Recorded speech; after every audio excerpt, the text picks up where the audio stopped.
Chocolates at bulaklak. Yan ang kalimitang inireregalo tuwing Valentine's Day o di kay anniversary. Ang isa ngang misi sa Binyan, Laguna na pa-catch my feelings sa regalo sa kanya ng kanyang mister.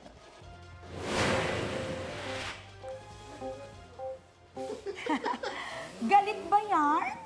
For the hagis kasi ng bouquet, si Tatay Jerry sa kanyang sweetheart sa pagdiriwang ng kanilang 42nd wedding anniversary. Kwento ni Hughes Cooper Jason Cano, kinuhanan niya ng video ang ama nang makitang may bitbit na bulaklak.